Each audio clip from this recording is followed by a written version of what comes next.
Good morning everyone. তোমরা সবাই কেমন আছো? আশা করি খুব ভালোই আছো। আমরা তো বেশ ভালোই আছি। তো এখন বাজে সকাল 8:30 মতো। এখন থেকে আমি ব্লগটা শুরু করছি। আমার আরও একটা নতুন রেসিপিতে তোমাদের অনেক স্বাগত।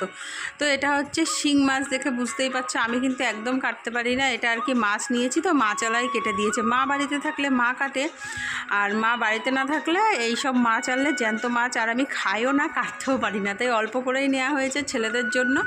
এটাই আর কি ঝিঙে আর আলু দিয়ে পাতলা করে ঝোল করব। বেশি কিছু মশলা দেবো না, একদম হালকা। আর এইসব মাছ সবসময় কিন্তু হালকা পাতলা ঝোলটাই বেশি ভালো লাগে না। তো এখানে মাছগুলো আমি ভেজে নিচ্ছি আর অল্প করে তেল দিয়েছি। এই তেলেই তারপরে মাছের তরকারিটা করব, কারণ সকাল সকাল তাড়াহুড়ো করে না করলে না, দুই ছেলে খাবে, তো ভাত খাবে, সকালে খাবে, দুপুরে খাবে, এবার যা আছে হয়ে যাবে। আর এই সব মাছ বলো তো কি বেশি খেতে চায় না ওরাও, এর জন্য বেশি নিইনি। আর রাতেবেলা তো মোটে ভালো লাগবে না, আর আমি তো খাবোও না, তার জন্য তাই অল্পই নেওয়া হয়েছে। আর মা বাবা যেহেতু বাড়িতে নেই, তার জন্য তো তারপরে মাছ ভাজা নামিয়ে আর ঝিঙা আলুটা একটু আমি বেশি করেই দিচ্ছি, যাতে ঝোলটা অন্তত আমরা খেতে পারি, তার জন্য। কিন্তু মাছটা আমার একদম ভালো লাগে না। তো আলুটা লাল লাল করে একটু ভেজে নিচ্ছি।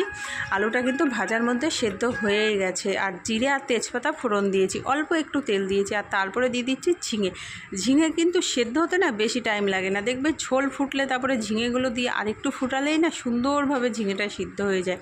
আর এগুলো কিন্তু আমাদের মাঠের ঝিঙে। মাঠ সবসময় যতদিন ঝিঙে রান্না করেছি তোমাদের সবসময় বলি যে আমাদের মাঠের ঝিঙেটাই আমাদের বেশি রান্না করা হয়। যেহেতু হয়েছে বেশি হচ্ছেই না যে বিক্রি করবে, ওই দুই একটা হয়, অনেক কটা বাতিও হয়ে গেছে, ফেলেও দিয়েছি এরকম। তো তারপরে অল্প মশলা দিয়েছি, আর এখানে হলুদ আর লবণ আর স্বাদ অনুযায়ী চিনি দিয়ে দিয়েছি। চিনি দিয়ে এবার মশলাটা ভালো করে কষিয়ে নিচ্ছি।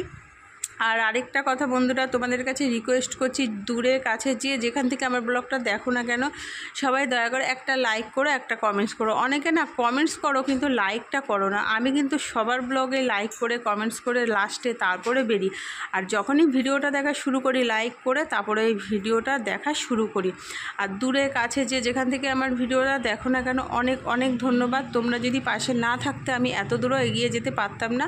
তো তোমরা এভাবেই পাশে থেকো, আমি যেন অনেকটা দূর এগিয়ে যেতে পারি। আমি অবশ্যই তোমাদের পাশে থাকবো।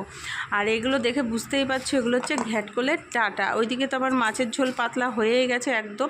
তো এখানে ডাঁটাগুলো কেটে নিয়েছি। আর এই ডাঁটাগুলো কাটতে না একটু টাইম লাগে, আঁশ ছাড়িয়ে তারপরে কাটতে হয়। ঘ্যাটকল পাতাও বাটা খাই, কিন্তু ডাঁটাগুলোও না আমি যেইভাবে করছি তোমরা অবশ্যই করে দেখো, দারুণ লাগে খেতে। তো আম পাতা দিয়েছি, কারণ আম পাতা কিন্তু রান্না করে খাবো না, আম পাতাটা দিয়েছি।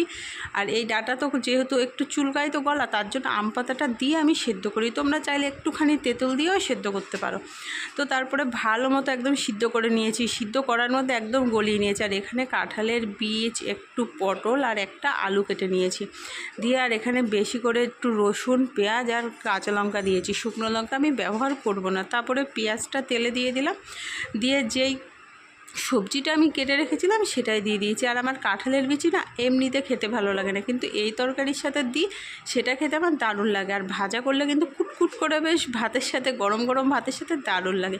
তো তারপরে একটু ভাজা করে নিয়েছি সবজিগুলো। তারপরে আমি যে ঘ্যাটকলের ডাঁটাগুলো কেটে রেখেছি সেটা দিয়ে আর একটু ভাজা করে নেবো। আর ঘ্যাটকলের ডাঁটা ওই যে প্রথমেই কিন্তু সেদ্ধ করে নিয়েছি, দেখো একটু লাল করে আর একটু ভেজে নিলাম। তারপরে যে মশলাটা করে রেখেছিলাম, টমেটো দিইনি এর মধ্যে, টমেটোটা লাগবে না, রসুন, পেঁয়াজ আর লঙ্কা সেটাই দিয়ে দিয়েছি। তারপরে স্বাদ অনুযায়ী হলুদ দিয়ে দিলাম, আর কি পরিমাণ মতো যতটা হলুদ লাগে ততটা, কারণ বেশি দিলে আবার হলুদের গন্ধ বেরোবে।